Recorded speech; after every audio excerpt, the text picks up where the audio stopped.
Defence Secretary Grant Shapps and Foreign Secretary Lord Cameron are off to Australia this week to launch a new defence deal down under.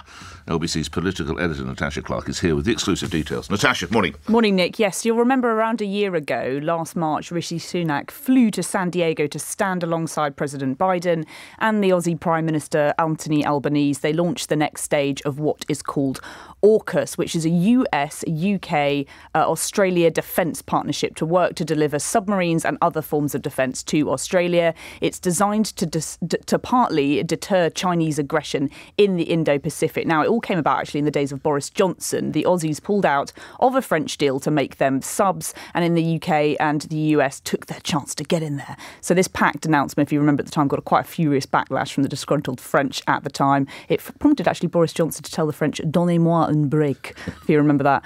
He also referenced When are the French anything other than disgruntled, by the way? Exactly. He referenced it at the Tory party conference in 2021 as an example of Brexit Britain leading on the world stage. If you want a supreme example of global Britain in action, of something daring and brilliant that would simply not have happened if we'd remained in the EU, I give you AUKUS. AUKUS.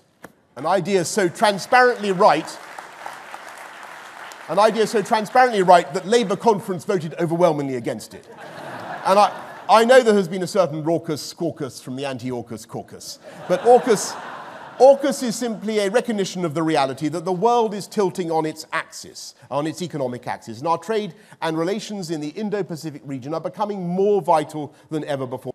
And that's what brings AUKUS together: Australia, UK, US, shared values, a shared belief in democracy and human rights, a shared belief in the equal dignity and worth of every human being. Fast forward to last year, Rishi Sunak and Joe Biden agreed to advance that pact to get Australia nuclear submarines by the end of the 2030s.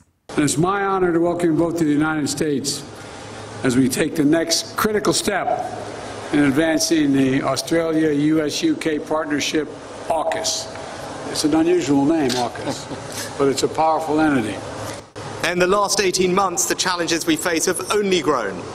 Russia's illegal invasion of Ukraine, China's growing assertiveness, the destabilizing behavior of Iran and North Korea, all threaten to create a world defined by danger, disorder, and division. Now, Defence Secretary Grant Shapps and Foreign Secretary Lord Cameron are, I'm told, on their way to Australia this week for more AUKUS raucous. I'm told they are preparing to announce that BAE Systems, the defence giant, will be awarded a big contract with the Australians to build some of these first nuclear submarines over in Australia itself. They are expected to be announced as the main partner to design, to build and maintain those ships over in Adelaide. So a huge boost for Britain's defence firm to take on, would create thousands of jobs. Just about to ask, do we know jobs or money? So, yeah, I don't know jobs or money. 5,000 jobs already being supported here in Barrow and Furness, expected to at least be much more than that as well. So they're already designing the next generation subs here in the UK. They're expected to come on stream in the 2030s. The Aussie boats are then going to come in after that. And last year, the Ministry of Defence already awarded BAE another £4 billion to start that work. So it is a multi-billion-pound deal we're expecting to take place this week. I'm also told the talks are going to focus on the next pillar of this Australia partnership. So that means defence, it means cyber, it means security, it means energy, lots of other things to talk about